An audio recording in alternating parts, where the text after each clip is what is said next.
guest. This is our guest for the live recording. As I said, this guy's a good friend of mine. I made sure when we had the live show, we had someone that was going to be entertaining, someone that I have a lot of respect for, someone I've worked with as well, and someone who is just a very, very interesting person. So please welcome to the Beginning, Middle, End podcast, Big Narstie. Show some love to Big Narstie.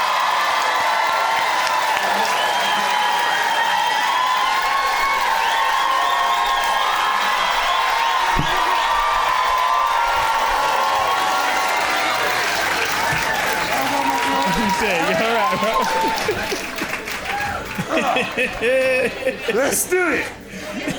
How you not doing? How are you? All right, bro? I'm all right, you know. Yeah? You got me the fat man chair. Respect it. I could never have given you this one. There's no chance. There's no chance. But before we start the pod, this is just myself.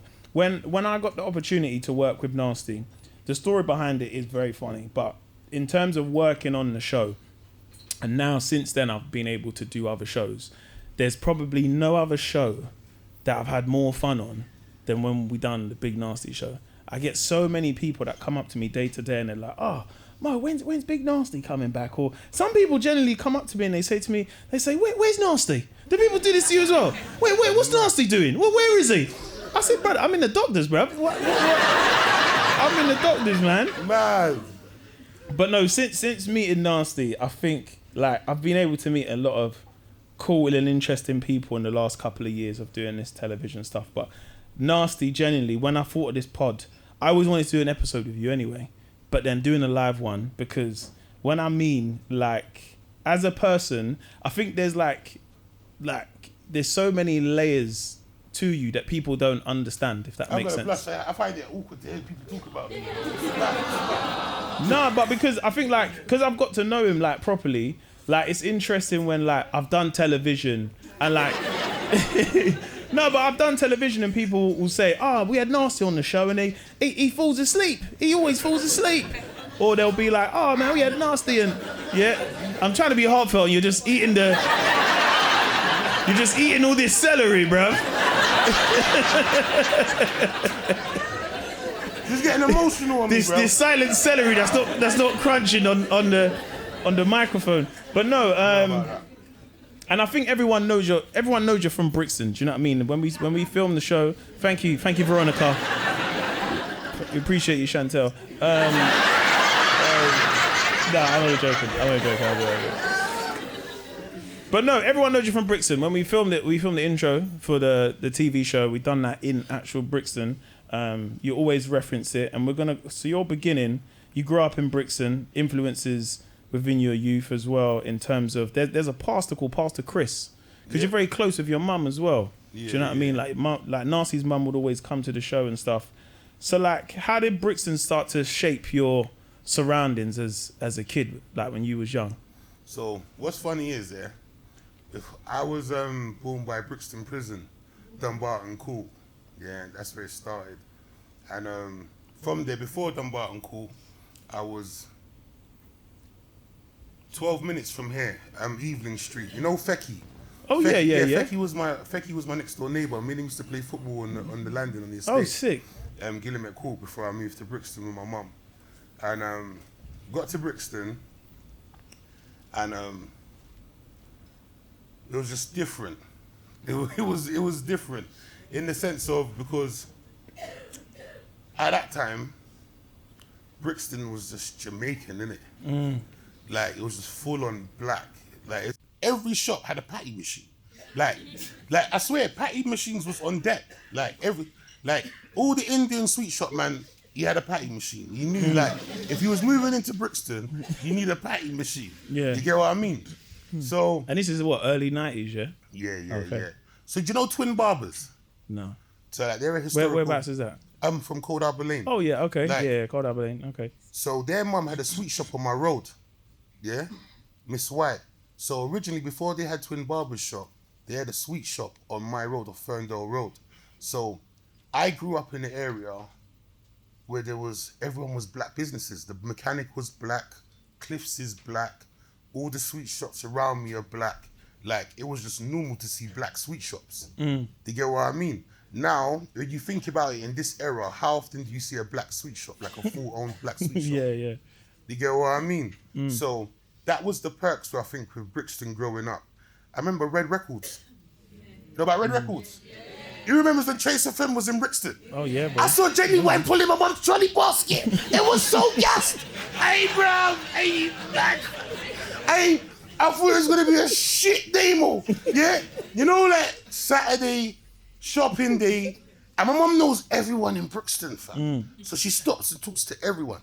And there was a woman's clothes shop, yeah, called Warehouse, right next to Brixton McDonald's, yeah? Everything's 5s and 10s.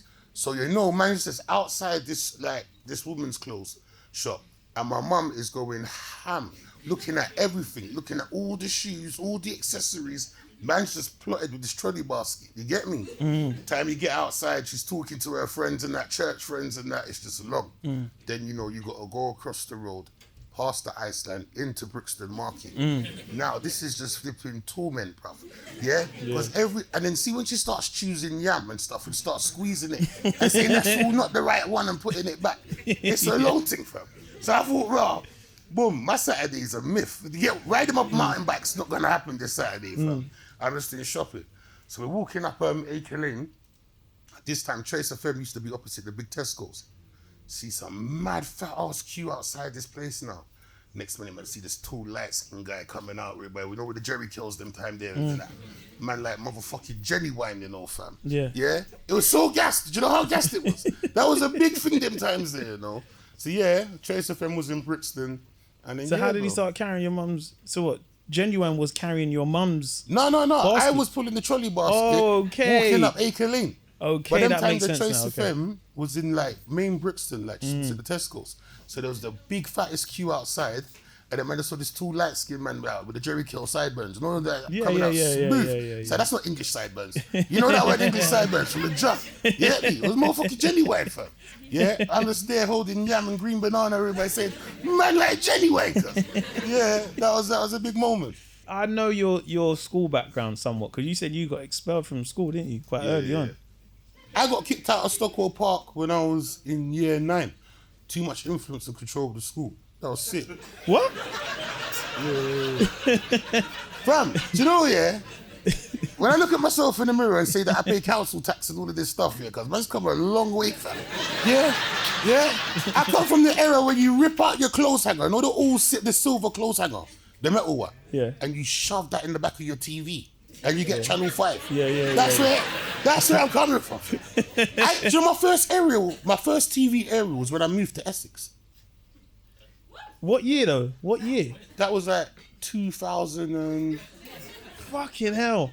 Say 2010. Like 2010. 2010? It might sound stupid, yeah? It might sound stupid.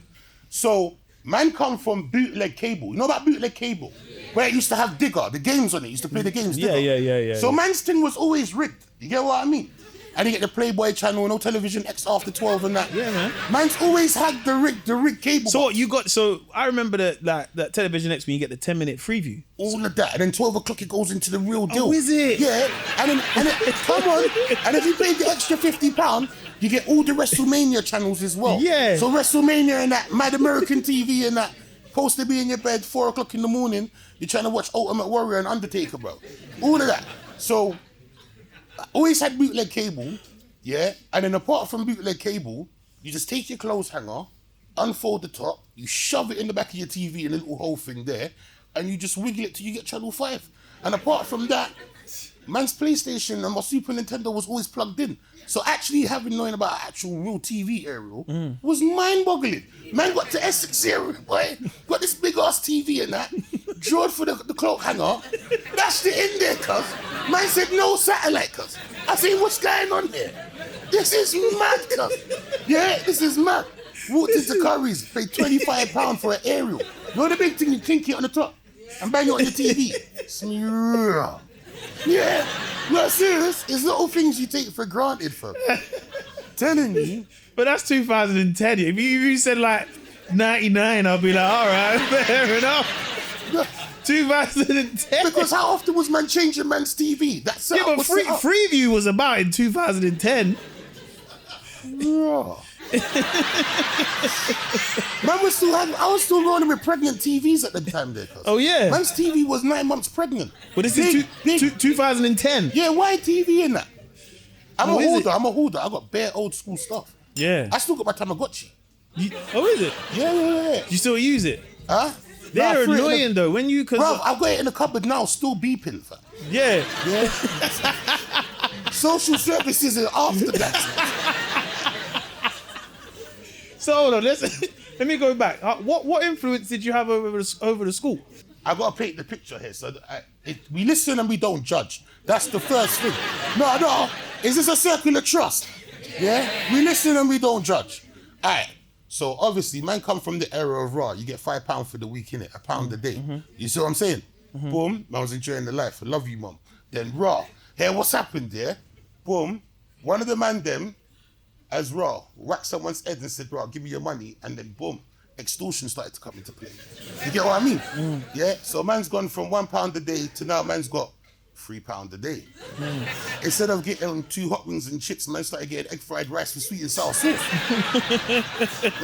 In the words of Beyonce, let me upgrade you. You know what I'm saying? You kept me. Became a product of the society.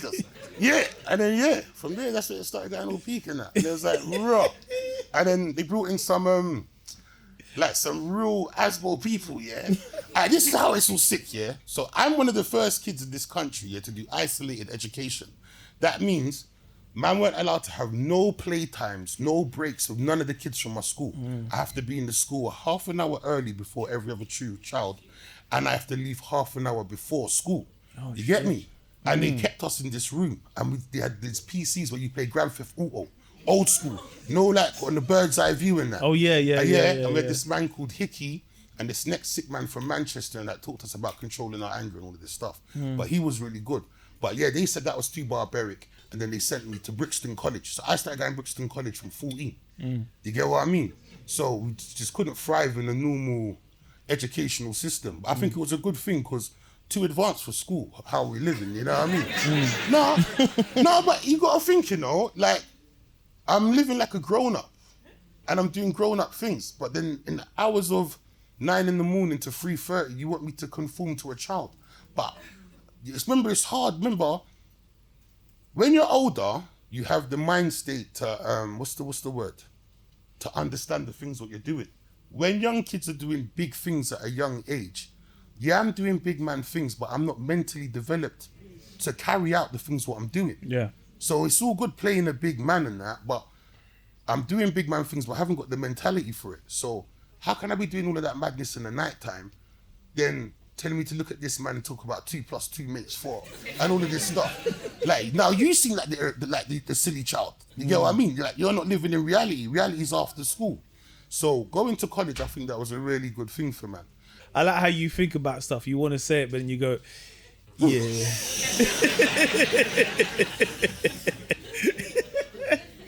So how did music start coming into your life? So I'm like a fat Forrest Gump, yeah? So, now it's the best way to describe it because a lot of things I kind of just stumbled on. You get what I mean? When I was born, my mum wanted to call me Ashley, and my dad, yeah, I can't remember what he wanted to call me, but it wasn't Ashley. He's saying, "La, he needs a masculine name." You see me? Yeah. Sorry for any guys who's called Ashley, but yeah. Boom. You see me? They walked out. Sorry. No, yeah. So this Irishman who was the registrar took me from my mum and just said, "This boy will be called Tyrone Mark Lindo. He'll be very, very famous. There you go." And just popped off. And she said, "Why you said Tyrone?" "Because I'm from County Tyrone." Boom. So going on head, my first encounter, went to Jamaica with my mum. My granddad's lawn is the back wall of Denby Showground. So we ended up going to Ram Jam. First time I ever seen a woman piss in a Guinness bottle. Yeah? What? come on, like stuck in my mind. Yeah. I said, raw, mum, look what she's doing, mum. Yeah, squat. She went left. Squatting on the bottle, cuz. It was mad, cuz. I'm from Team England, cuz. Remember this time that England was powerful, cuz. Yeah, toilets was flourishing. I ain't seen that type of guerrilla warfare ever. You know what I'm saying, cuz? So yeah, that always stay with me. And then anyway, do you remember Snow? Yeah. I will do anything just for you. I walked on stage when Snow and Beanie Man was performing. Yeah? How old was you then? Maybe say 8, 9. Okay. So that was my first thing. Then come back. Remember I said about Twins Barbers? Twin brought Wu-Tang Clan to open their barber shop. Yeah? He brought Old Dirty Bastard and Cappy Donna. Yeah? Me and my brethren Payne now, yeah? So this is another funny story. Me and my brethren Payne's gone there, obviously, they're OGs on the block, innit? So we've gone to see what's going on. I've always been fat and round, innit? So everyone used to call me Biggie. I was always going to get the Biggie mark. So where they're performing now, me and Beanie's the spitting, boom, boom, boom. Capadonna, Old Dirty Bastard, seeing what's going on, say I remind them of Biggie. You get what I mean? They want to take me to America. Imagine, yeah? Cold DB and Capadonna. But here's the funny part of it. While I'm doing this performance, yeah, Twin had Dwight York's football boots in a case. Yeah. Yeah. Remember, I'm young, you know. I'm like 9. Yeah, I'm young. Because I know Andy Cole and Dwight York used to go to that bar, Yeah, isn't it? Andy Cole. Sorry. No. Yeah. So it must be Andy Cole's boots. Anyway, in this case thing, yeah. Boom. Me and man spitting. Me and Peony spitting and that. They're saying the light man, all of that stuff. Boom. I then said to Twin, "Hey, Twin. These football boots are sick, fam. Let me have these boots." Obviously, he's gone, yeah, cool. Being like sarcastic, innit? Yeah, but I just lifted up man's flipping display, okay, and took man's flipping football boots, fam. Yeah? Man's gone home. I'm doing kick-ups, yeah? In Andy Cole's, yeah? Adidas molded Predators, you know? On the block, you know? Yeah? Squeezing my fat foot into man's... Bruh. Hey, like 8:30 at night, Twins come knocking man's door, saying, "Big man, why did you take the football boots, man?" I thought you said I could have them. You get me? He said, "No, you can't have them. Go get the boots." When I gave him back the boots, fam, see the shape? You see the shape? I tried to take out the inner sole and make it work. No, I tried to take out the inner sole and make it work. Yeah, bro. So yeah, I messed up man's football boots and that. And then yeah, they wanted to take me and Peony to America. You get me? So the potential. But obviously my mum took one look at man's gold teeth and said, "You'll go where with my pitney?" You get what I mean? After that, ended up being the face of MTV Bass. Like every hour just come in with my little fat round face and go, "Bass." You get me? Started picking from there. So it was like, I kept on getting like small little snippets to say like, "Raw, this is man's path." And then me and L-Man won the Urban Pepsi Challenge with Miss Dynamite. And then, yeah, it just started happening. Then just started taking it serious and I just started just writing bare lyrics. My setup, do you remember Happy Shopper stuff? Happy what? Happy Shopper. Yeah. Like biscuits, lemonades. So see my setup, yeah? Yeah. I'd have a 30p lemonade, Happy Shopper lemonade. Happy to shop at the shop. Yeah, okay. Yeah? Yeah. I'd have my custard creams, my 30p custard creams. Yeah. Yeah, and a whole Tesco bags of drawers. Yeah, and just on the block, just writing bars and shooting weed. You get what I mean? Man, I'm saying raw, cause my man's allegedly, let's just say allegedly. It's just cover ourselves, innit? It's allegedly. Oh, fuck, you know, it's 20 years, it's 30 years now. Listen, man, they'll find you, boy. So, yeah. I watch 24 Hours in Police Custody. They'll link you to something, boy. Tyrone, that's him. Get him. So yeah, and then bare late night studio sessions and that, and obviously that times I was given a lot of problems. So my mum at that time, like, she weren't fully supportive at that time. So she was more on the thing like, you're just fucking up your life. You get what I mean? So obviously now, I don't know if you lot like know about like traditional like Jamaican religious parents. Man steps in the house 2 a.m. and then yeah, it's just light on and some deeper church psalms going on early in the morning saying like, "Raw, you need to rectify your life. Check yourself before you wreck yourself." You get what I'm saying? And I'm like, "Mum, I swear to God, I'm doing music." all these kids started running over to me talking about, "Raw, you're a big Narstie, you're a big Narstie. My brother likes your music." You get me? And that was like my first recognition. And my mum's come out and seen all these kids around me saying, why are they talking to you? I said, "Oh, they see they like my music. I told you I'm doing music." "So you really do music?" I said, "Yeah, I'm actually doing music." "So what's your name then?" "Big Narstie." He said, "What?" "What? I work 2 jobs. What do you mean, Big Narstie?" What? Like, instantly took it to about herself. You know what I mean?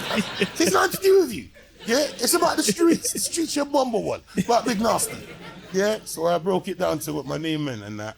And yeah, God bless my mum, you know, because from that moment there, when she actually saw us taking it serious, she's been my biggest supporter. Like, bare times when like when music weren't going well, You got mum's on. yeah, I'd be like, "Mum, I should allow music, like, and just do something else." And she's like, "No, you shouldn't. Just keep doing it. God has His time for you.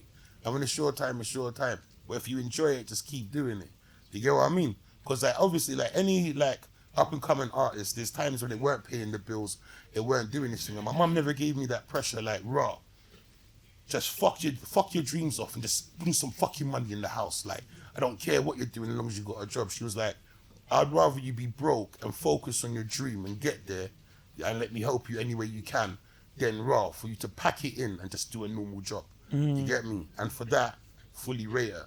You get me? Because look at the end result. Yeah, man. You see what I mean? Because a lot of parents, they mean well, innit? Like, they don't want their kids to be like dead out, so, and they may not see the vision at first. 'Cause remember, mine's music, dum, dum, dum, dum, dum. She's like, "I don't understand nothing of this. I'm a church woman. Like, I don't see this like changing your life. Like, forget anything about me. I just want you to have a good life. I can't see the picture of how this sound and what you're saying is gonna give you a good life." You get what I mean? But if you believe in it and you're gonna take it serious, I'll push you. And yeah, she did, man. And then yeah, end result, you got Big Narstie, you see me? Big up, man. Big up, man. So I know there's also a generation out there that, because I wouldn't really say it's your middle, but within your beginning in terms of what you was doing with the Uncle Payne stuff, especially online, and I think it came at a time where it's not like how social media is now, where you feel like, you know, you have an idea, you package it and you can put it out. It felt super raw. It felt like nothing was planned. It just felt like... That's my whole life. But it felt like, I don't know what it was about it. I feel like you have a really cool gift, yeah, where you do stuff, and I feel like you don't know what you're doing, and I don't mean that in a disrespectful way. No, it's very true. No, but it's like you don't know what you're doing, but what you're doing it is like you're in your head. You're like, let's just see where it goes. It's a vibe.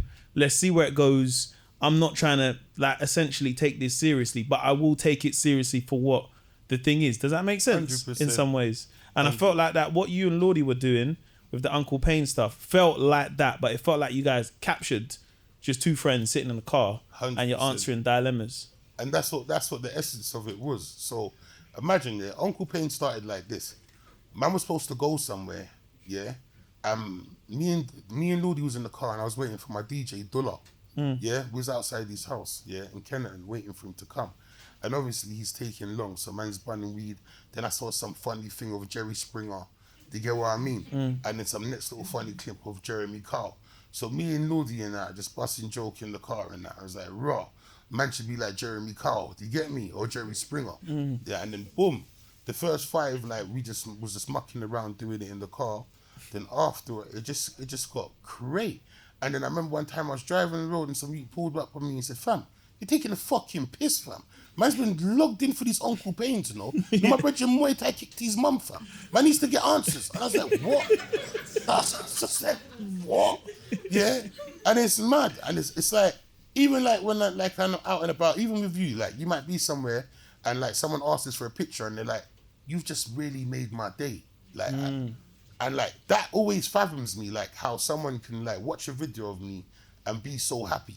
Do you get what I mean? I'm thinking like, look at this fat idiot. What are you talking about? You get what I'm saying? It's me. Yeah. So like, it's just always astonishing that like raw, like the simplest things you might do just might connect with someone. Do you get me? And I think Uncle Payne, it gave a lot of people just to see me on a normal one, how I normally think. Do you get what I mean? Because it's like, I haven't got no alter ego. Like, you know, like some people like that transform into that celebrity who they are. like this is the same people who like my mum and like my kids just saw. Like there isn't a big gap. What you see is like what you get. Yeah, it's what basically. you get. Yeah, man. Yeah, you know what I mean? And I think I'm very fortunate for that. Yeah, I've always thought that though. Yeah. Like I've always thought. I remember the first time I met Narstie. One time you drove past me. You had the window down in Camberwell. Okay. And you had your windows down. You don't know this. I know this. I'll never forget this. There was so much music playing, and there was a smoke coming out the car. All your windows were black. And you turned the corner, and I remember I was like, "Oh, that's Narstie." Come on. But it was like, and I remember, I think you had gloves on, but you had your. This when you had hair. Yeah. This when you had your hair in like the bumps. My China bumps. Yeah. My Craig David face. No, let's go. Yeah, bro. That's that was that. I'd say I didn't know you then, but when I first met you, the interested. So basically, I went to Channel 4. Channel 4 was like, look, we've got this show with Big Narstie. We love you to co-host it, right? So then, I was doing this Call of Duty thing. I don't know if you even remember this. There was this Call of Duty day where they was showcasing the game and they invite a few people down to play the game. And it was like, Mo, we want you to be part of it. And we've got a few, MCs that are going to be there. AJ Tracy's going to be there. I think Notes will be there. Poet will be there as well. And Big Narstie. So I was like, oh, wow, shit. I can talk to him about this Channel 4 thing that's happening. And they was like, Mo, we just want you to make people laugh. And like, I don't play the game, innit? I don't really play the game. Like, I know how to play it. I don't really play it like that. Everybody's really locked in because the game it's not, when like sometimes they have a launch, the game ain't out yet. So This is an invite. They've got food there, drinks. Everyone's locked in, really playing the game. And then there's me at the side being like, hey man, a man goes into a bar. And everyone's looking at me like, hey, fuck off, man. So then they had a little break. And then I went up to you and I'll never forget, Narstie had a circle around him. And someone said, oh, Narstie, man, what you up to, man? And Narstie, I'll never forget this. Narstie goes, yeah, man, I got my own show coming up. You get me? It's crazy. You get me? BBC Channel 4, they're fighting over it right now. And I was like, oh, Narstie, what's going on, man? He was like, yeah, cuz, yeah. We're looking for co-hosts, innit? If anyone wants to come and be the co-host, yeah, man, one of you lot can be in it. I was like, what the fuck? What?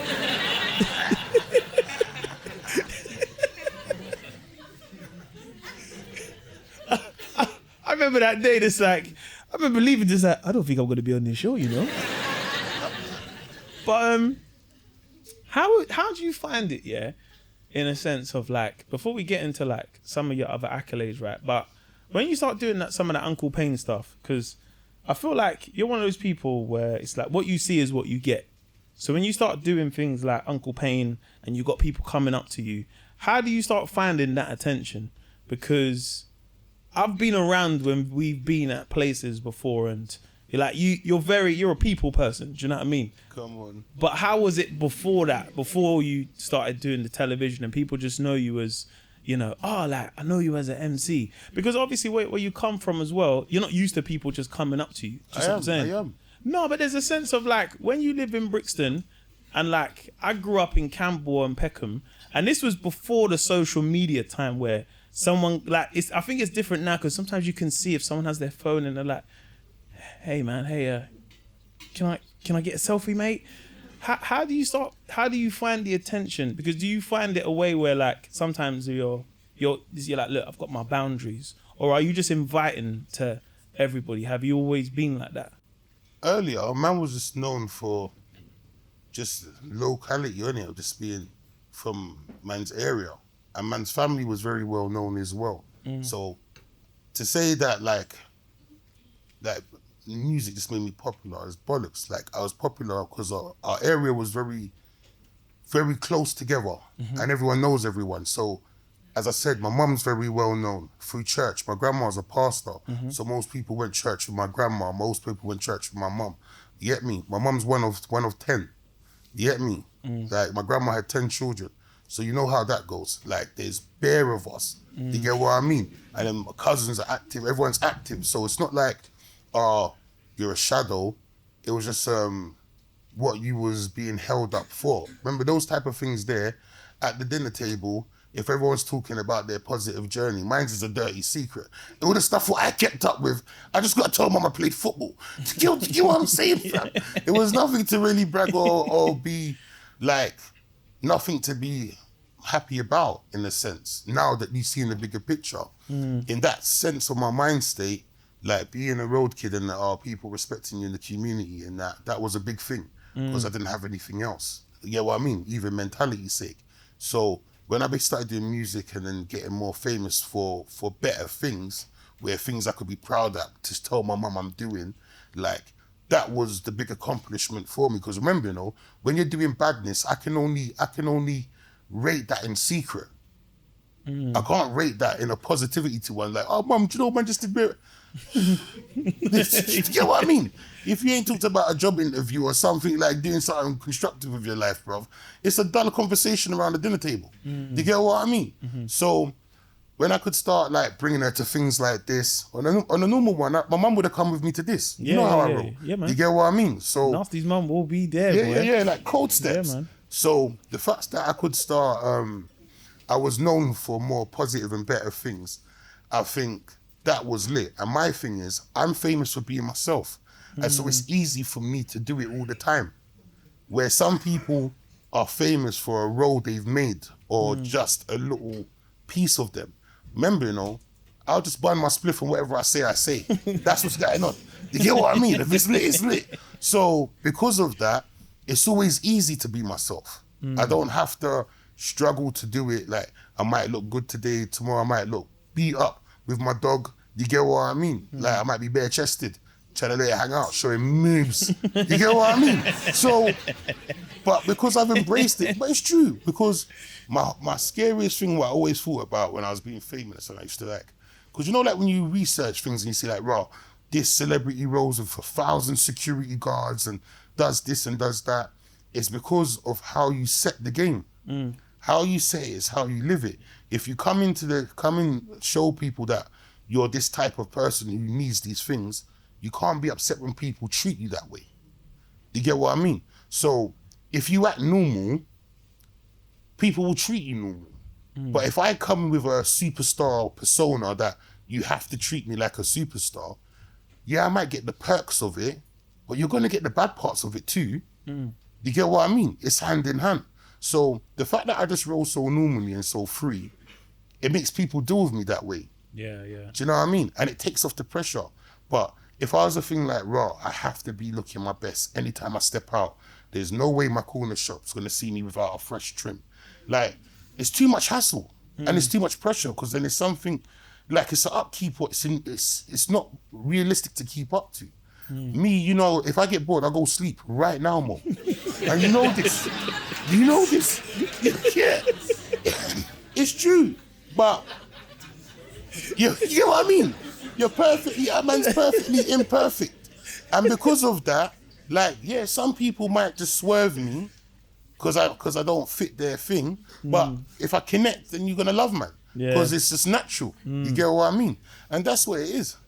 So that brings us nicely to your middle and where you are now in terms of, because I feel like that you've got so much going on in a sense of like, well, you do brand stuff, you do you're an entrepreneur. I know you got businesses and stuff. You got your restaurant in Tenerife, television shows. BigNarstieMedical.com. Yeah. Legally. Hey, bro, give me a high five. For the culture. I'm like a black man's unicorn, Richard. Are you mad, fam? Yeah. We used to have a lot of writers' rooms. When we used to do the show, we have a ton of writers' rooms. And then one time, I remember you told me, he was like, hey, Mo, guess what? I was like, what? He's like, I've got my own strain of weed. I said, really?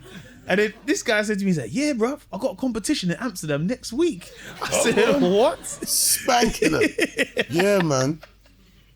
So like where you are now, yeah, where you're doing all of these things, right? And it's like you said you're famous for being yourself. Do you ever find, I know you're saying that you're like, you're you, but then is there sometimes an expectation when you do a television show that everyone's sitting there waiting for you to do something? Does that make sense? I think the thing what pisses me off the most, is just the internal battle what I got myself. Remember, my personality is white Michael Jackson. My personality is loved by everyone and can go to places where my music can't. But remember, I'm not a comedian. It's not fucking funny. Yeah, you know what I mean? Because see what I'm trying to say? Remember, I'm not a comedian. I don't plan to be funny. This is me being fucking serious. But you know what I mean though, fam? So if you're naturally funny, like, it's a gift and a curse, innit? Because I'm like, raw, listen to my song, innit? And I'm saying, fam, the song's funny, but what you said just a minute ago was funny too, cuz. Like, I'm gonna listen to your song, but you're giving man Joe. Yeah. You get what I mean? So that's my hardest thing, because remember, you know, without music, I wouldn't have had half of the opportunities what I had in the first place. Music changed me from being another statistic. You get what I mean? Like, remember, there's a stage in my life, I didn't know anything apart from South London. The only time I was leaving the ends if I was going to a family function, like a christening or, you get what I mean? Man's whole life was smooth, the size of the table. Remember, you're from Camberwell. So, apart from going to main Brixton to do shopping with your mum, your corner shop's got everything you need. Within your little facility, if you allow it, you could be trapped in this bubble of a world that this is your world, You get what I mean? Why do I need to go to West End? Everything's here. My local pubs on the top of the road where all the brethren get lit on a Friday. Like, man could have easily been consumed with just being from Saturday Bar, Brixton, Mass. Do you understand what I'm trying to say, fam? Yeah. And saying, right, this is man's life, So the fact that music took me out of these places to go places, man, like Scumthorpe, fam. Yeah? Do you know how long I thought Billericay was an island, bro? Yeah, seriously, bro. When I used to watch Blind Date with Cilla Black, we might say, my name's Vicky and I'm from Billericay. We might not guess that was. We might. See, the first time I pulled up on Billericay, cuz I was broken. So, oh shit. Yeah, cuz. That's where man's coming from. So it's mad, fam. But in terms of music, man, you've had some sensational collabs. Obviously, you've collabed with Ed Sheeran. I know that's the godfather to your daughter as well. I was supposed to do AG online with him in Sheffield today, but I cancelled him for you, as long as you know. Swear. Long as you know, I appreciate that, man. All of that stuff. Don't make me feel bad about it or nothing. No, it's all good. My birthday's in November. I'm trying to work up for a fat present. You know what was that? You're good friends with Ed. Obviously, Robbie Williams. Craig David as well. Craig David. You've had it. What was it like working with Craig? Working with Craig was lit, Because he said that he had these plaques on the floor and you were like, bro, why you got these plaques on the floor? Yeah, I cussed him still. Yeah, no, because it is, fam. Yeah. We get places in our life and that where we forget the beginning. Like, even talking with you and remembering certain things. Because remember, it's just a natural thing what humans do. We've all gone through things in our life in the early stages of our life. So when you get to a position where you're comfortable, it's not the fact that you've forgotten it. You just kind of suppress that memory. Do you get what I mean? Remember, £1 travel cards, fam. Remember, like £1 travel cards, guys? Yeah. And then you use the Tipex to change the 0 to an 8. I was doing bits out here. I was doing bits. I was doing majorly bits, fam. You get what I mean? So when I think to that stage now, to know that, man's got contact card on man's phone and tap stuff and that, even that is a huge leap for mankind. You get what I mean? Because, be real, who was raiding their mum's coin jar? Every house has got a coin jar, innit? Yeah. I was the £1 and 20p abuser. Yeah? Abusing the coin jar. When I finished with the coin jar, there's only browns left. Look, I done it right. So yeah, bruv. So what was the question again? What was it like working with Craig? Because you said how they Yeah, this is why I cuss Craig. This is why I cuss Craig, yeah? Yeah. Because see the Born to Do It album, yeah? On my early day when man was getting on my suaves, yeah? This is my technique, yeah? So when I was linking chicks, yeah? We're going to the park, yeah? Man's got my watermelon Bacardi Breezer, yeah? Remember Bacardi Breezers? Yeah. And Canai, you remember Canais? Remember Canais? And 2020s, remember 2020s? Hey, man was going old school. Yeah? I was going immediately old school, So my thing, yeah? My little Bacardi, my Bacardi, like, watermelon, yeah? Doing the damn thing and that. And man used to sing bare flipping Craig David songs to chicks, fam. I was a sweet guy, cuz. Trust me, cuz. Yeah, I was majorly sweet, cuz. So, boom. I saw the plaque on the floor and I was like, fam, do you know how much gal turned up to man in the park on this roundabout thing to these type of rhythms here, cuz? And you just got it sitting by the toilet, fam. Respect your thing, fam. You get what I mean? Because remember, before you went to America and did anything else, this Born to Do It, Fill Me In, all of these songs and that, it was the gateway for you. At that time, you didn't know any of these songs was going to change your life. And it did. It made you create David who you are. So even though it may not be like that now, without that, you'd have never had any of this stuff. So don't look at it like it's some old school achievement, because that made a lot of people do music. That made garage cool. Rewind. At that time, you know, fam, that was a big pinnacle stuff to like hear music, what we listened to on underground radio. Rewind was the closest thing, what we listened to like on Deja Vu, Delight FM, all of that, what was on mainstream TV, blood. You get me? So don't let me be doing next to it, fam, with no respect, fam. You know what I mean, fam? Nah, bro. Put it up on the wall, bro. All of that. Yeah, bro. How was it when you got offered a show? Like, talk to me about that, because I've never really heard you speak about how it all came about. I know you've said other versions of it, not other versions of it, but like you spoke about how, I know like the BBC were interested in doing a show with you. Channel 4. You know, it is. Because I'm the vibes meister. Yeah. But your stock was high around that time as well. Come on, party liaison officer. Just my agents were doing the best they could. You get me? What's that film with the agents when trying to scout the baseball players? Jerry Maguire. Oh, that's Jerry Maguire. Yeah, People Good in Juniors in it. Yeah, and that's like, the film. Jerry, where the money, Jerry? Jerry, where the money? We settled this show. I had a show called like Let's Settle This when I did like in a barber show. Apparently that won some awards for like the most interactive something. Okay. Yeah. Where interaction or some of them big words. But all I know, that thing was going. Yeah. And the streets was feeling. And this was on what, BBC? Yeah, I think that was on BBC. Okay. Yeah. And then obviously hit their Riptor. Then now Uncle Payne's tearing, and then I did the weather report. Yeah, I remember the weather. That was on Good Morning Britain, right? Yeah, and that was funny, you know. I was just walking off. I just walked on there. Because that's the thing. I felt like that's why I say your stock was hot, because it's like whatever you do would touch the gold. Because obviously Uncle Payne, that was, I feel like at a time where I wouldn't say things are going, you know, things have always gone viral, but there's like a point where like it was like a meme, and like you know when someone's sending it in like a WhatsApp group or you're using it as a response. On everything. It's emotional. But like they were always the clips going everywhere, and then the news happened, and I felt like that's when you kind of went viral. But like it's like a mainstream meme viral, if that makes sense. So see how everything's kind of weird, yeah. So imagine like with the Uncle Paynes, yeah. So I was doing the Uncle Paynes with Lordy. They're doing well. They was just starting to bubble. And then I got really, really ill. Yeah, I had mold in the house I was living, and it collapsed my left lung. Yeah, shit. So like my heart was like a football. So I was finished. So while I was in hospital getting better, imagine Lordy's linking me in the hospital, leaving me his iPad, man's banging bare Temple Run.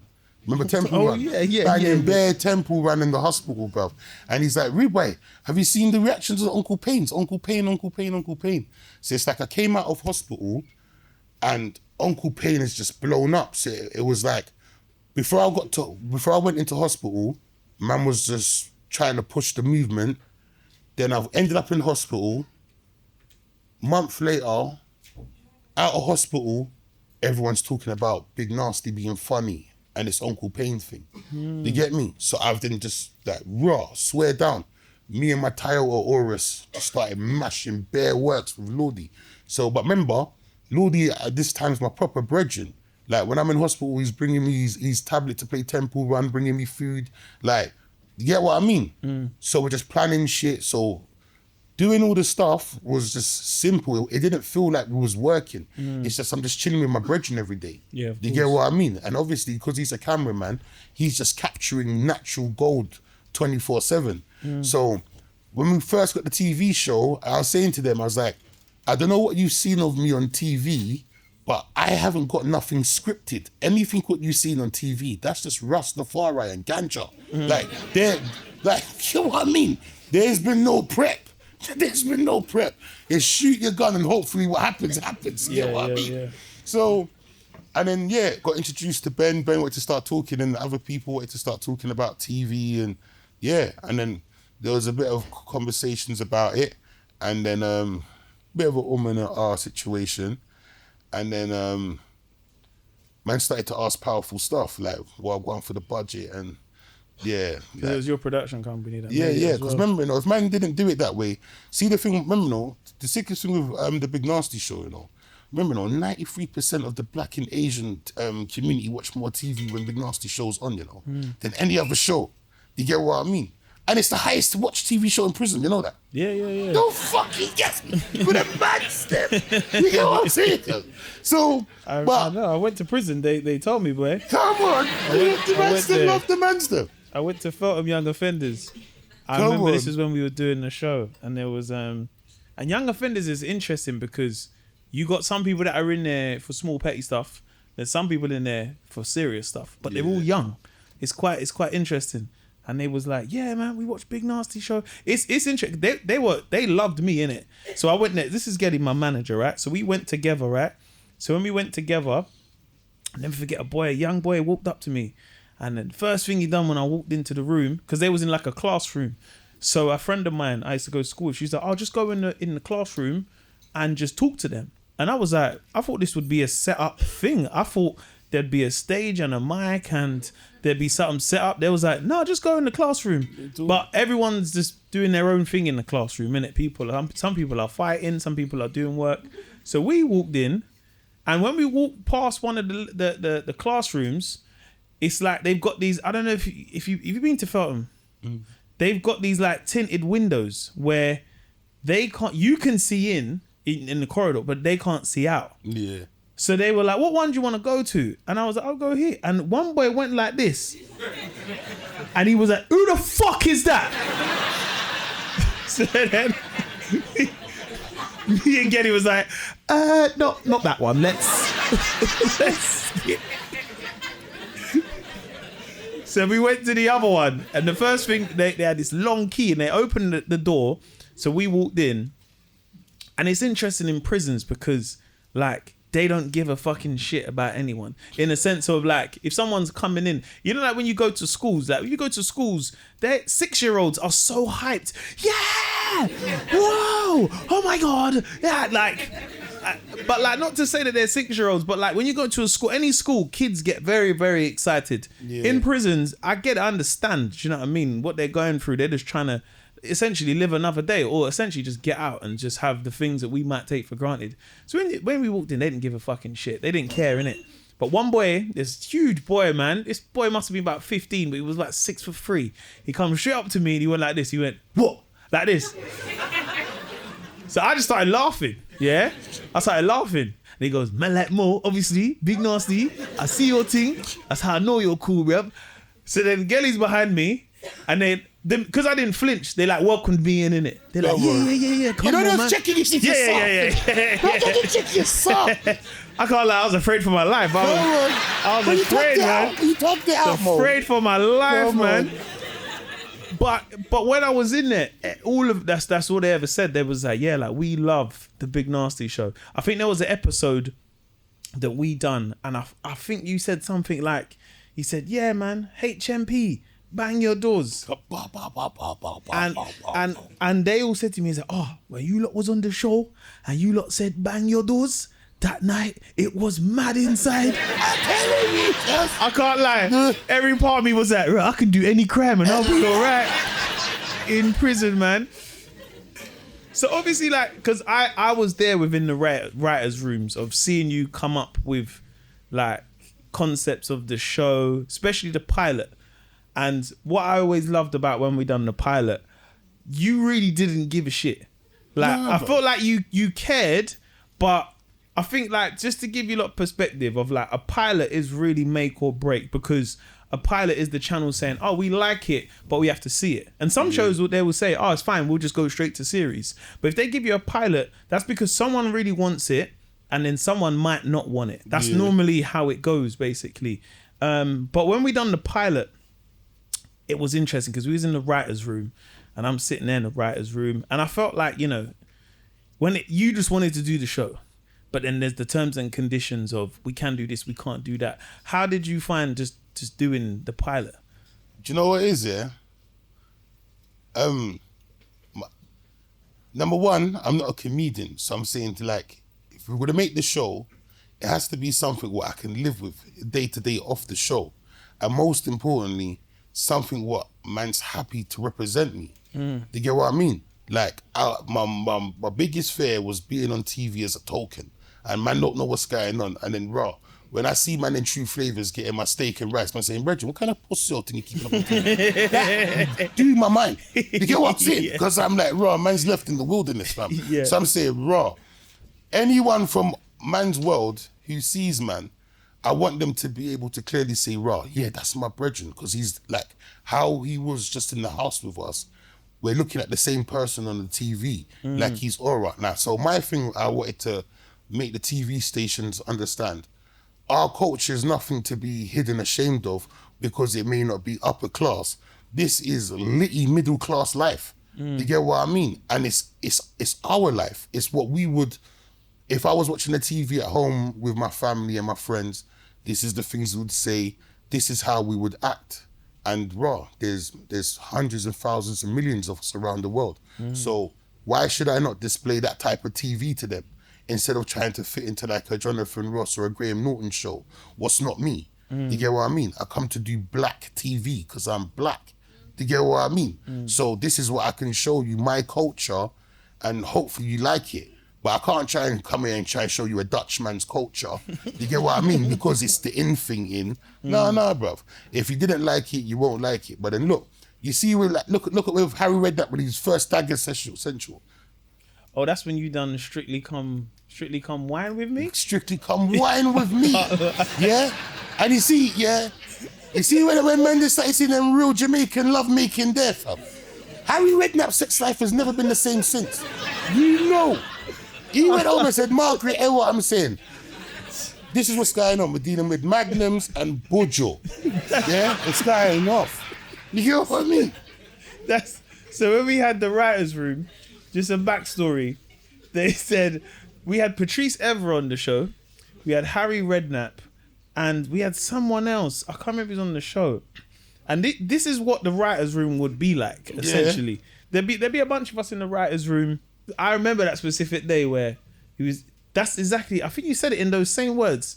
You said, no, just get people just dagger in it. Fuck it. Straight. And I was like, okay, I can't lie. I was like, I don't know about this one, guys. And then Narstie said, no, we're going to call it, fuck it, Strictly Come Whining. I said, I don't know, man. I don't know if it's going to work, if it's going to play out. But I think that was the beauty of doing the show of like, I felt like we would have an idea, everyone would bring something in collectively, and I felt like we was able to make moments of gold. Yeah. But also there was a lot that was, there was some that was scripted, like when we done some of the sketches, of course. What's the medieval thing? That was gassed, you know.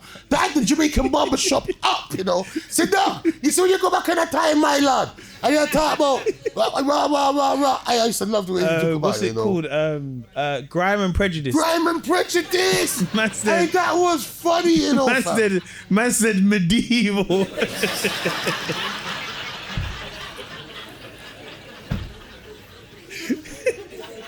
Hey, see the good thing with me and Mo, yeah? I'm not gonna lie, man needed Mo, yeah, to add some balance to it. And so, you get what I mean? Because it couldn't just be all my way. Because some of the audience will be sitting there thinking, what's this guy talking about?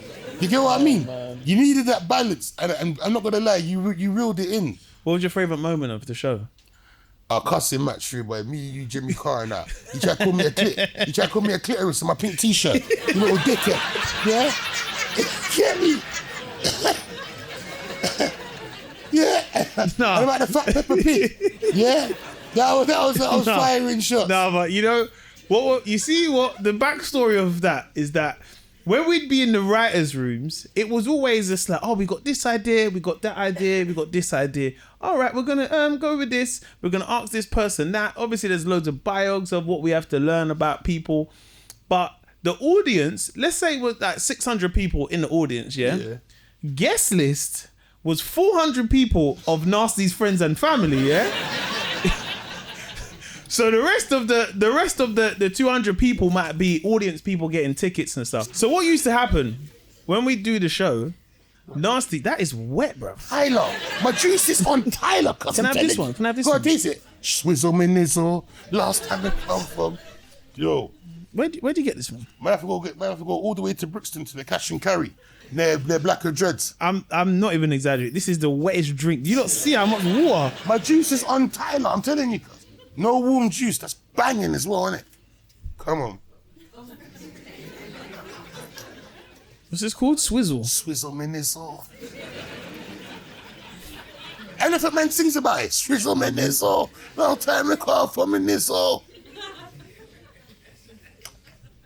I'm fat. You can't talk to me about flavours. Come on. It's good. Come on. It's good, man. Anyhow you threw Uncle Ray in that, it's a Mazzolina, innit? Yeah, that's nice. It's good. It's definitely banned. There's bare sugar in there. Wetting up my It's shirt. like, you know, when you get that Arabic Fanta, you're just like, there's a reason why you can only get it in Edgware Road. Yeah, man.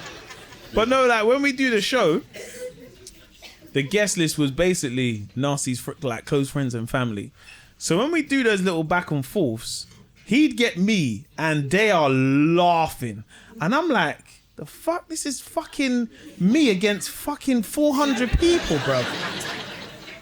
And I learned that from when we done the pilot. So when we first done the pilot, we were doing the writers' rooms, everything else. And then there was a moment where, you know, we're filming and then Narstie goes, shut up, man, with your tight jeans. I said... No, you was wearing the tight ones, Yeah, Tomo. they were tight. Tomo, in honor of Bill, you was doing it tight, you know. No, like...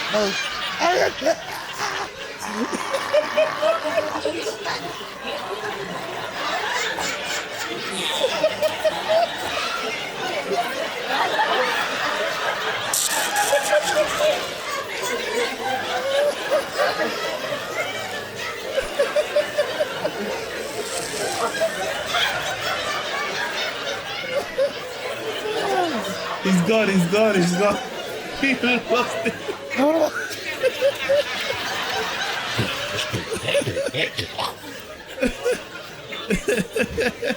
Sorry, bro. It's all up, bro. But them jeans are tight, though, bro. Oh. No. I can't fake love. No, it's funny. For a long time, I denied it, but I seen some episodes recently, and I was like, nah, they were quite tight. And you saw the beat. Like, Come on. do you know how I knew they were tight? Because at the time, that style of jean was out, but I had these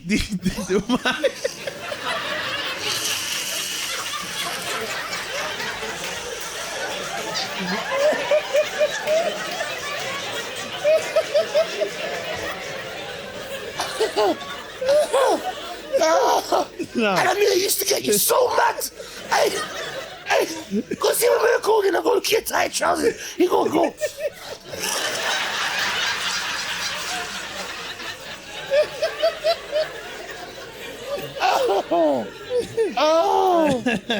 I love you, bro.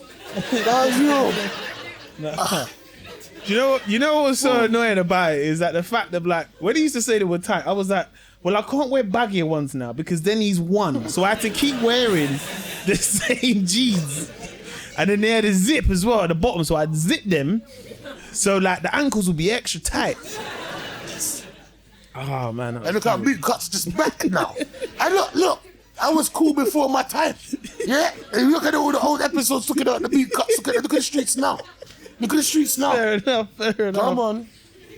Oh, man. Next time when you go to them Vogue shows, tell them about Narstie had that side for fashion from way back. But then in terms of, like, TV, it was interesting how you had your own show and we've done the first series. And then from then you went on to do, like, you was on Gogglebox, you know, Bake Off, Big Fat Quiz of the Year.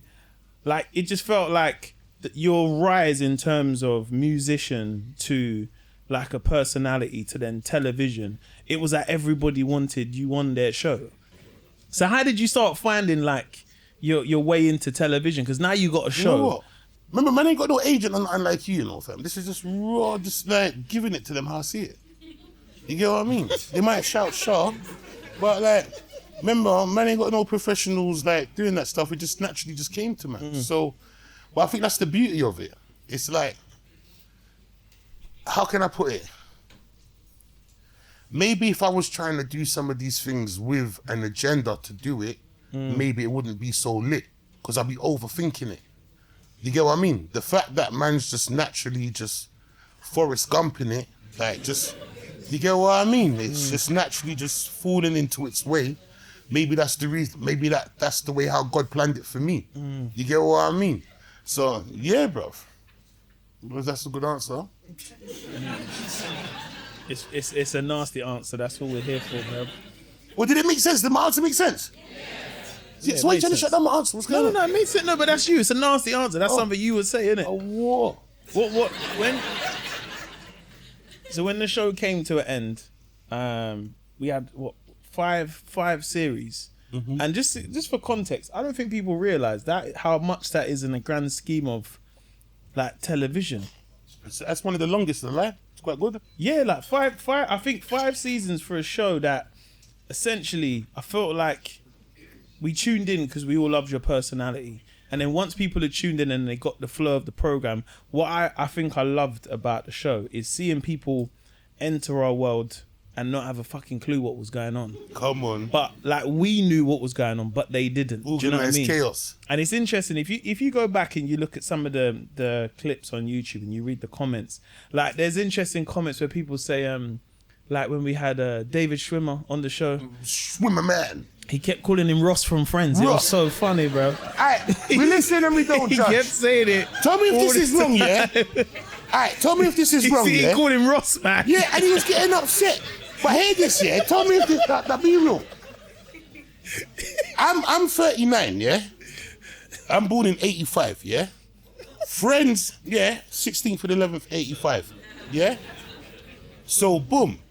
Friends has been on TV the same amount of time as my life. Like, I grew up with Friends. Can we all agree on that? Yeah? Yeah. You're fucking Ross, and that's Phoebe. And that's Chandler. Don't tell me no shit. You get what I mean, though, fam? You ate my sandwich? My sandwich? You get what I mean? Like, we got too much history for you to get bougie on me. You get what I mean? That's like you said, trying to tell me I got to call you Mister first. Yeah. Like, we got too much history for you to be bougie. Like, it's solidified, innit? Like, bruv, when I was grounded, I was taking in episodes of Friends, cause smelly cat. You know what I mean, fam? You know, you're gonna tell me about you're gonna be called David, fam. Keep that shit for your family. You're on TV, fam. You're the fucking Ross, bro. Yeah, I'm sorry, but it's true though, innit? Real shit, bro. Tell you, bro, I know, fam. Acting diva-ish, cuz. Yeah? I'm telling you. No, but the killer was, you didn't just call him Ross, you called him Ross, man. So in the breaks, yeah, when we cut, Narstie would have Haribos. Hey, Ross, man. You want some Haribos, Ross, man, yeah? You enjoying yourself, Ross, man? I said, just what about when we made Dennis Rodman cry? And it got awkward. So we're interviewing Dennis Rodman, yeah? And man said some stuff, and all the next 6 minutes, I just see Dennis Rodman start crying. So I looked at Mo. Mo looked at me. I was like, bro, this big man's crying on stage, man. I don't really know what to do, man. No, he was proper crying because he had sunglasses on, so you could see the tears coming under the sunglasses. But then also, I'm just like, this is fucking Dennis Rodman. But then so we have them in our ears, right? So we have like these like kind of microphones, talky things. So like the execs are in the booth, they're just like they're saying to us like, ask him about this, ask him about that, and I'm like, bro, he's fucking crying, bro. Like. What do you know? Like there's a part of you where you're like, I know we gotta get TV, but brother, Dennis Rodman is crying in front of my face. But then it's my favourite moment of when we filmed, because then Narstie, we look at each other and then Narstie goes, he went forward and he goes, but it's cool though, boss, innit? Because obviously you prevented World War III, you get me? And it was about Kim Jong-un. That's why he started crying, innit? But before that's so funny, man. Yeah, that was sick, cuz the show was lit. No, but 2019 we got nominated for a Bafta. You didn't come. You couldn't come to that. When you remember, you didn't come. What do you mean why? Why you didn't come? I don't know. I know why. I don't know if you want me to say it, but all right, fucking calm down, bro. breathe. We wouldn't know. I don't remember. So why did I go? So this was 2019 when we got to the Baftas. In the end, I think it was me. I went for the Big Narstie show. And then the reason why you said you couldn't come, you said you sat on your ball bag or something like that. Oh, no. Yeah, no, I had an abscess on my ball bag. Oh, yeah. Bruv. 2019. Holy shit. Bruv, man's boxers looking like I got a can of baked beans, you know, fam. As ball bags. No, it was deep. Oh, yeah. I didn't want to say, but No. We listen and we don't judge. But yeah, it was hardcore times. Man was rolling around with the space operas, you know. Serious. All balls, no carrot, cause it's all balls, no carrot. Yeah, that was a bad time. So then when we finally won, was it 20? I don't know if it was 2020 or 2021. Yeah. How did you feel? Because I felt like at the time, like I remember it very vividly, where when we won, I fucking lost my shit. Like I absolutely lost it. I celebrated like an absolute hooligan. Sometimes when you're nominated, it's not you. Like the thing is you generally don't know. There's never like and you've turned up and like none of us had a clue because we seen it all on the television 100. together. None of us knew. I had a weird feeling. I was just like, I think we're gonna win this. You know, I don't know why. It just felt like it was our year. And when we done our acceptance speech, we just done it on like someone's phone. Yeah. In a hotel room somewhere. Do you remember? Yeah. So we all just done it, and it was like in a hotel room somewhere. So sometimes when you do your acceptance speech like that, you're like, I don't know if the show's won. You know, we've done it. We've done the acceptance speech on a phone. You're like, is this really going to be what they play on the show? Do you know what I mean? I lost my fucking shit when we won. I remember grabbing it. I grabbed him. I grabbed you not by your neck, but I was like, I ain't got no neck. No, but I grabbed your head and like a headlock. I'll show you the video. But I never forget. I felt like everyone in the room lost their shit. And Narstie was like, yeah, that's deep still. Yeah. How did you feel when you won? Because I felt like it took you a little while to really process and understand it. You know what? That's my one flawed, what I'm trying to change. Yeah? Remember, man suffered for so long, yeah? Man's stuck in PTSD. So even when I'm winning, it feels like I'm losing. You get me? In the words of Max B, I don't want to go back in there. Life just ain't fair. You get what I mean? So it's like, even when I'm like, there's so many good things what happened, but because I was so trapped, because remember, you got to understand, back to what I said with the Uncle Paynes, like, I was fucked in hospital. You get what I mean? Like, I thought nothing's happening, like, it's all just going to go down the toilet. You get what I mean? And then I've came out of hospital, like, bare people who didn't know who Big Narstie is now know who's Big Narstie, and they're talking about Uncle Payne. So from that moment, I just been running. So I didn't really get a lot of chance to like celebrate anything. You get what I mean? Because as soon, like prime example, the first culture clash I won with Popcorn, we won it and I got straight onto my tour bus to another town. I didn't get to put up the trophy with anyone. I didn't get to go brap. It was just like major prostitution. I was like Julia Roberts in Pretty Woman. You get what I mean? Like boom, boom, boom, boom, wash your cock, boom, boom, boom, clean your face, boom, boom. Like, you get what I mean? So I didn't really, because all of that kept on happening. That was your BDL. Yeah. That was a BDL tour. That was a big tour. Yeah, man, my tour with Craig David as well. So it was like, I haven't really had much chances to celebrate anything. It's all been like just, yeah, you've done that now, on to the next one. You get what I mean? And that's a bit of a bittersweet, because some of those moments I can't get back again. You get what I mean? It's like even when I perform music, if I open my eyes, I forget my lyrics. So I have to close my eyes to remember the lyrics. So I miss my own show. You get what I mean? I'm a complicated hombre. You see what I'm trying to say? As soon as I open my eye, I forget the word. Yeah. Remember all the time when I was doing the freestyles to the intro? That's why I kept fucking up, because I've got my eyes open. When I spit normally, man's just in man's own thing. You get what I mean? So, boom, it's like, raw, she's buff. No, fucked up the bar. You get what I'm saying? Yeah, you get what I mean? Major distractions, man. So the thing what I'm trying to do more of now is celebrate the wins. Because I think that's another thing. Because remember, living, and that's what I kind of used to get upset with you about secretly. We listen, we don't judge. So the thing what used to piss me off about you, is that you were so happy for everything. Like, no, Mo was mad happy for everything. Like, you get, bro, what's on fucking TV, bro? What the fuck, bro? Like, everything was lit. You get what I mean? And it's like, to me, I'm like, why are you so fucking happy? Like, we're not even there yet. You get what I mean? But he was just really, really happy. So that used to piss me off. You get what I mean? But it was because I couldn't get that excitement you got from it. You get what I mean? It's kind of like I've just been roboted just to work. So yeah, I'm trying to break that. That's like one of my New Year's resolutions before the new year. So in terms of also like where you are in terms of your personal life, of what you do away from the camera, I know you go into prisons. You've gone to a ton of universities as well. You're doing a lot of stuff with mental health as well. With Man. The charity Mind as well. Great power comes great responsibility. What made you want to do that? Do you know what it is? It's just like my brother's been in jail since '93, so the prison system, man's known that from day.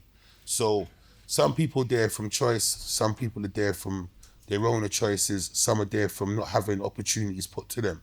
So like when I first found out that you go to prisons as well, 'cause remember, this is a funny story. So on my own, a separate thing, I go to prisons and that, and do my own talks and workshops and stuff. But Mo was doing that off his own back and I didn't know.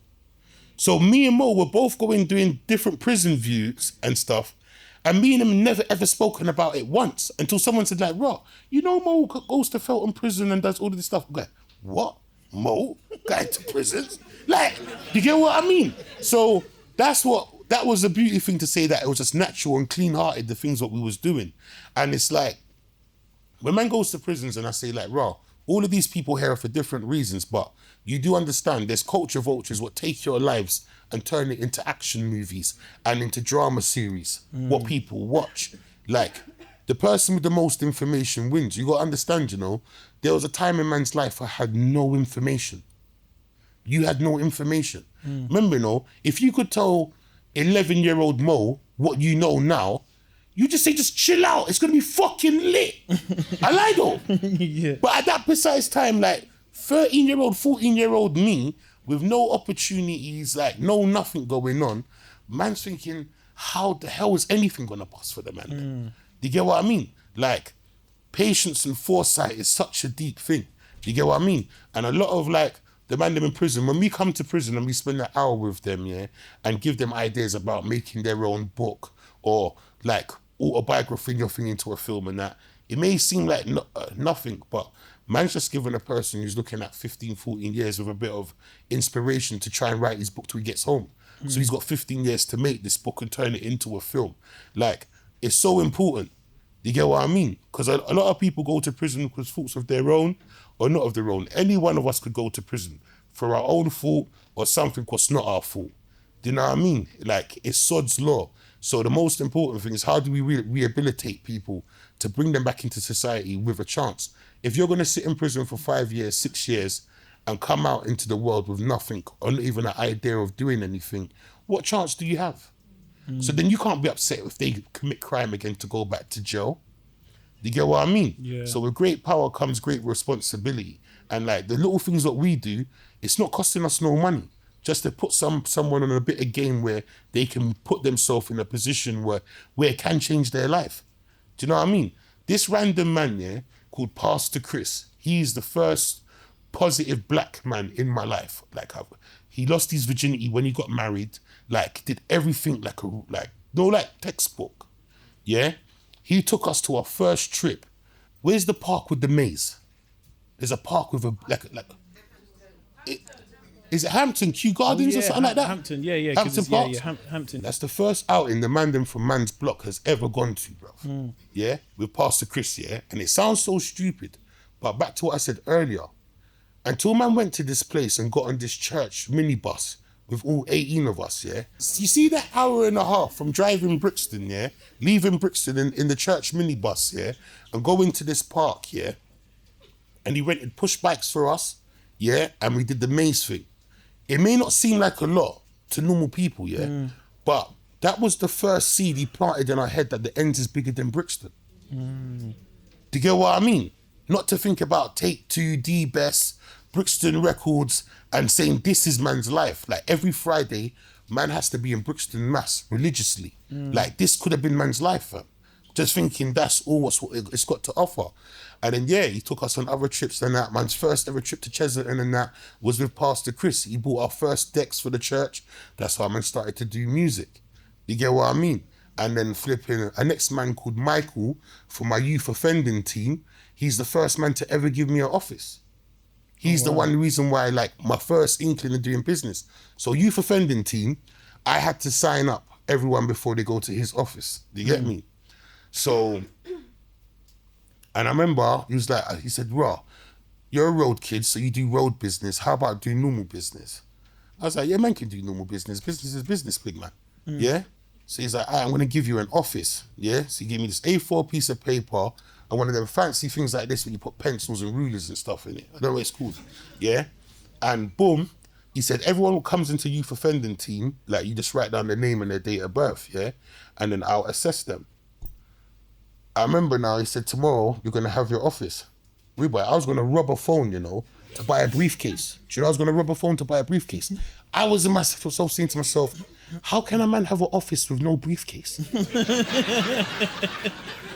And it sounds so stupid, but remember, you know, what's down Brixton High Road, all the businessmen was walking to the train station and got a fucking briefcase, bro. Going to do business. You get what I mean, cuz? So I'm saying to myself, like, raw, man starting this thing tomorrow, you know, I was gonna lick it for a briefcase. Yeah? And I remember speaking to him, I said, raw, I wanna come tomorrow, but I ain't got enough peas to buy my briefcase yet. And he was like, what? What are you talking about? I said, I ain't got enough money to buy my briefcase yet. I was gonna lick it on the way home and get a briefcase. You get me? He's like, you don't need a briefcase to do business. Yeah. An office is just a place where you do business. Doesn't matter about the briefcase, it matters about the business. Forget about the briefcase. You can still have an office. You get what I mean? Yeah. But that was the big pin drop to say that raw, man could do business stuff. Back to what I'm saying about information. So not having a briefcase would have shunned me away from going into the office. As simple as that, fam. Because it's what I was programmed to think before the people I saw before me. When you go to main Brixton, you see everyone going to work towards Pimlico in central London, they all look nice in their shoes, long Parker jacket, man's got their fucking briefcase. You get what I'm saying, fam? So as far as in my head, anyone who's going into an office, they're supposed to have a briefcase. What are you doing in there with no briefcase? You know what I mean? So look at that, bro. And then, yeah, people like this started to change my life, man. So is that your way of just like a full circle moment of like giving back what you're doing now? 100%. Because I've had random people who's just took a moment to fart on me and give me an opportunity. Same like Copes and Legend that. Like, remember, Dice Recordings I'm with and that. Like, they was told not to work with me. Like, man's got a lot of issues happening on the road. If you want an artist to make money with, Narstie's not the person to do that with, because his life problems, what's happening on the street, is not going to give you an opportunity to do that. Before they could make 1 penny out of music, they had to move me from Brixton. You get what I mean? And actually give me a chance to be normal and actually think of music. Or if I stayed in Brixton at that time, then any money they would have spent on my music, they'd have had to done it and give me postal orders for prison, because it would have made no sense. I'm in an environment where I can't flourish.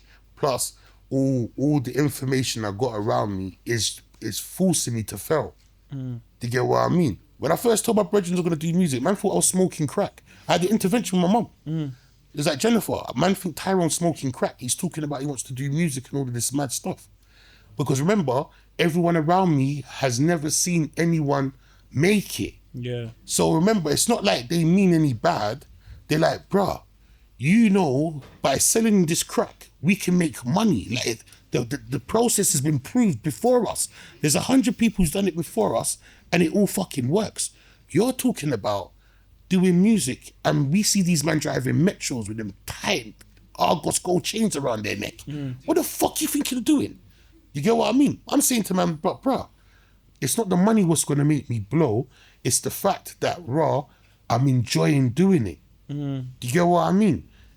That's what, because remember, from at that time, music was man's life. It was how I was being able to say things where I couldn't say, talk about things where I couldn't talk about. And remember, in 2025, how as men can show their emotions, bruv, could you imagine early's like 2002, trying to talk to your brother on some soft emotional stuff? Man, you just to punch you in your leg and say, man up. Like, real shit. We're talking about the Margaret Thatcher era. John Major. This is real stuff. Not this soft England we live in now. You get what I mean? Not a Margaret's watch. No way. Not in the fucking Thatcher era, bruv. John Major was fucking turning his grave. No soft boys. John Major's not dead, bro. Is John Major still alive? No way. Yeah. Swear to God, John Major's still alive. He's still alive. He's not We dead. gotta do an interview with John Major. No, we gotta do. I would love to ask John Major, what does he think about England now?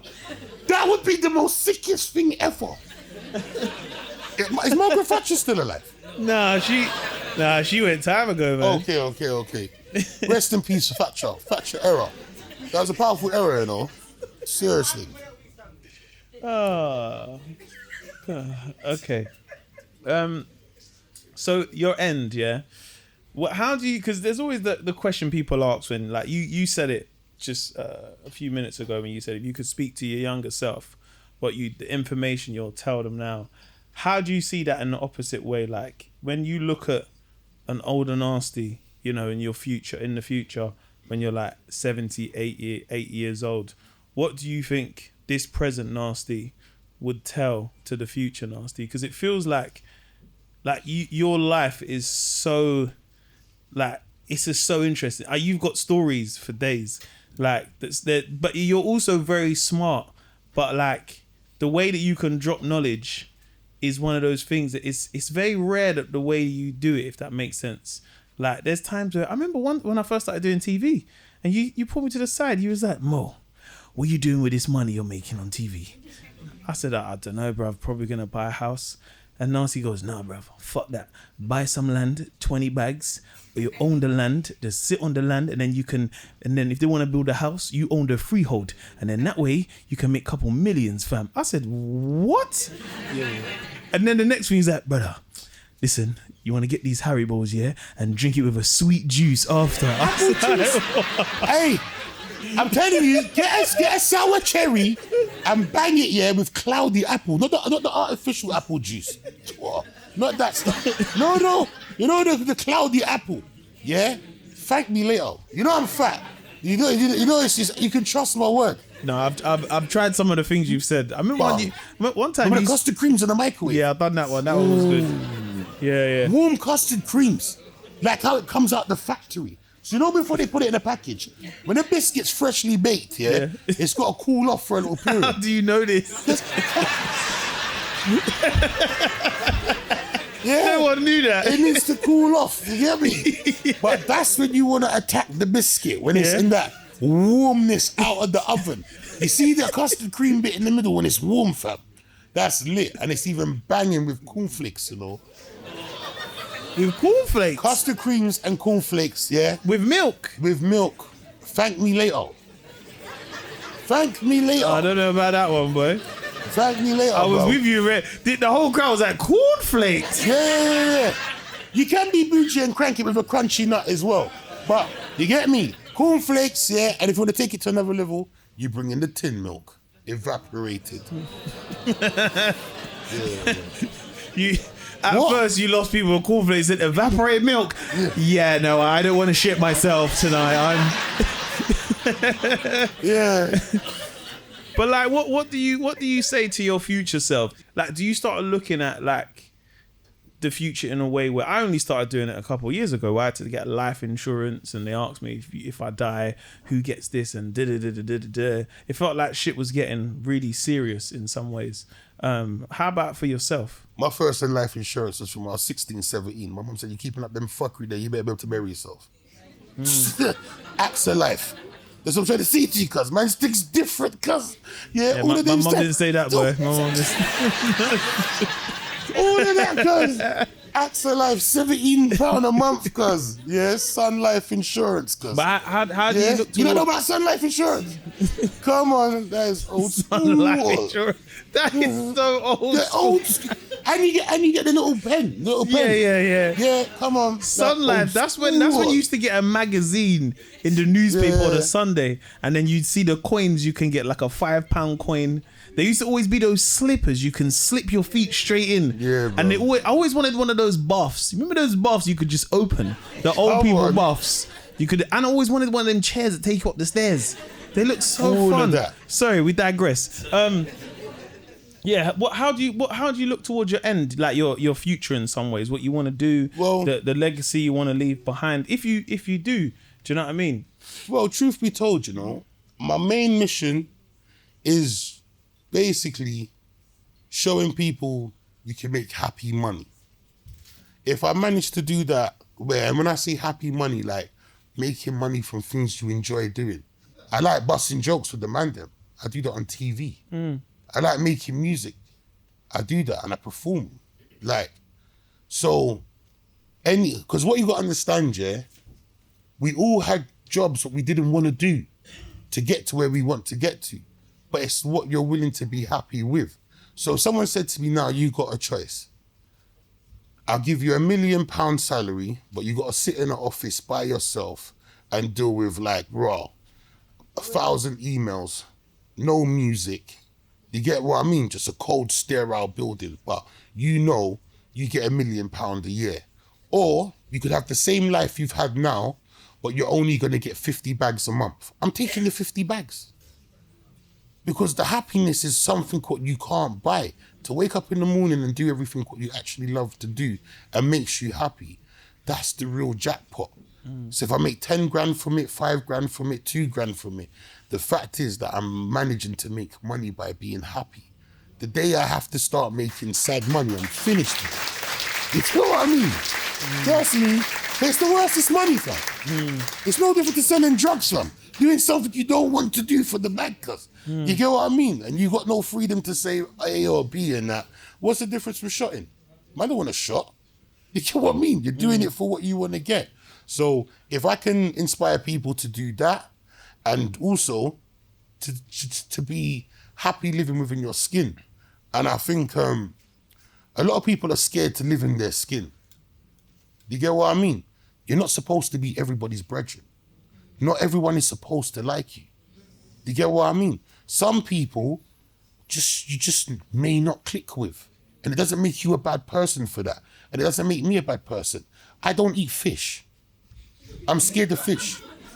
You're scared of fish. I'm scared of fish, and I don't eat fish. We done something. So I'm not going to no sea restaurant link-ups.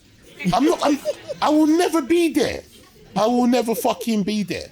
You get what I mean?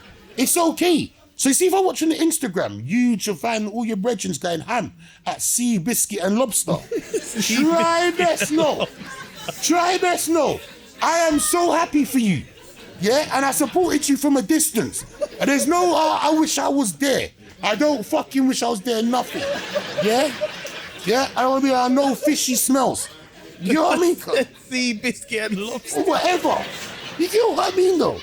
And I think... It's not a place, man. Yeah, wherever, bro. Wherever there's fish in that, bro. And it's called burger and lobster, bro. All of that, bro. Man said sea, biscuit and lobster. You know what I mean? Yeah? And from you can do that, and you can help people when you can. It's like, remember, man said, "Rah, we've got this guy who wants to do a TV show with you." I was like, "Rah, where's he from?" Man said he's from South. I was like, "Yeah, he's in." So you see the man said South London, I already had your card voted in for you straight away, cuz. You get me? I'd rather give it to you than the East Side. All of that. No offense. But keep it south of the river. But, come on. But, yeah. Because I think in every action has a reaction, and I think a lot of people in their lives, yeah, have been in situations where they wanted help and they never got it. And you see the reaction of that, it stuns them how they deal with the next person. Remember, you know, I had two man who's not from Brixton. Yeah, he's from the other side of London from me. Helped change my life. Before that, I had a pastor he come from a vicar school to come and be a part of man's life. So because I've had random people who don't owe me jack shit, who's invested a bit of time with me to give me an opportunity, they planted a seed in me to do it to other people. As yesterday, you know the Krypton Conan's guys. Is it what's his name? Winston Slicks and the Ricks? There's a little kitty party. Okay, yeah. You know what I'm talking about? Do you know what he said to me yesterday? I didn't remember this. Man said to me, "Raw, fam, you was one of the first people to spit on my camera on something in Stratford Circus." And he was like, there was bare artists there, but you was just so blessed, fam. You was the first person to spit on my camera. It's the same thing I did with Jamal Edwards. When I met Jamal, I didn't even know he was going to be SBTV. He was just another black kid with a camera in urban music seminar. I made Getz, Mike JLC, me and Shiesty spit on his camera. SBTV happened. So if you show love, it will happen. Man planted a good seed where people's helped me in my way to get to where I'm in life. You do it for other people. Hopefully, fingers crossed, they might see a next person and say, Rod, you know what? Man's had some people who showed me love. I'll show you love. But if you don't do it, then it's just the same old circle. Everyone says the same thing. Well, on my come up, no one helped me.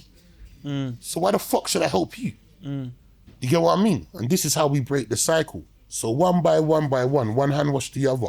You help someone on the way up, some might remember you, some might not. You know what I mean? And yeah, it just builds from there, Tom.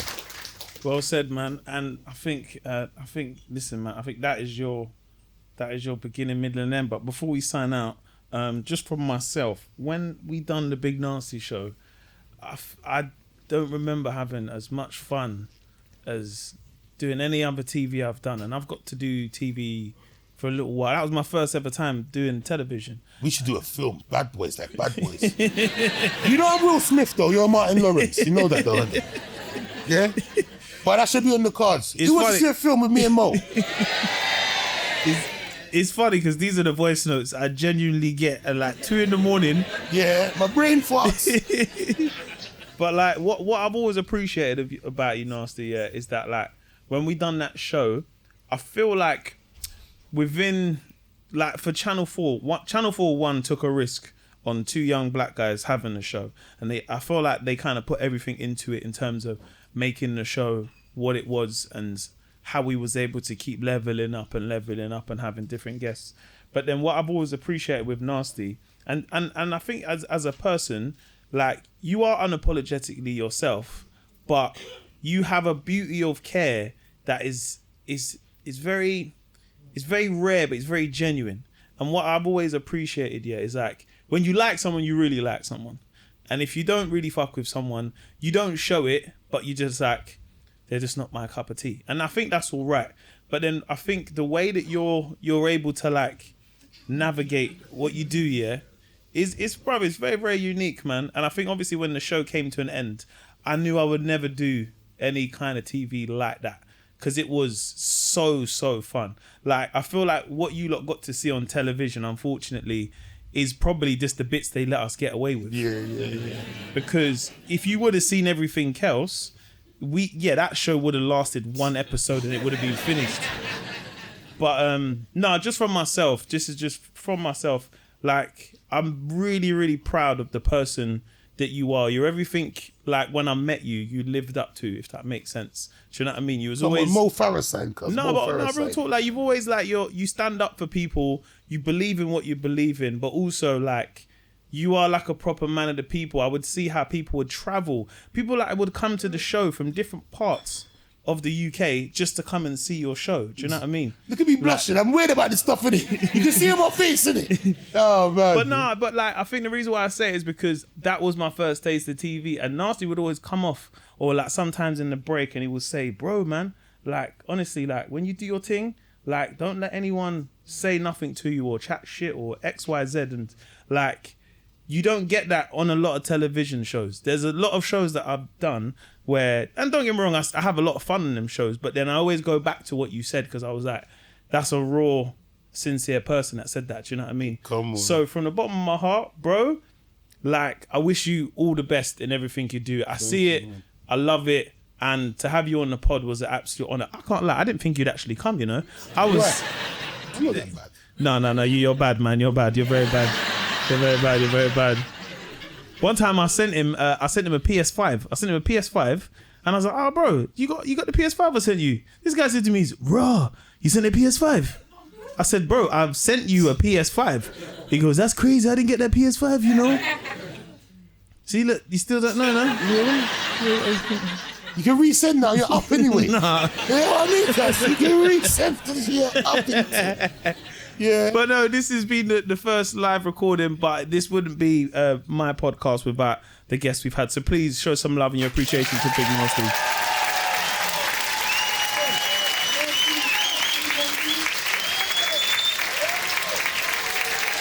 Thank you.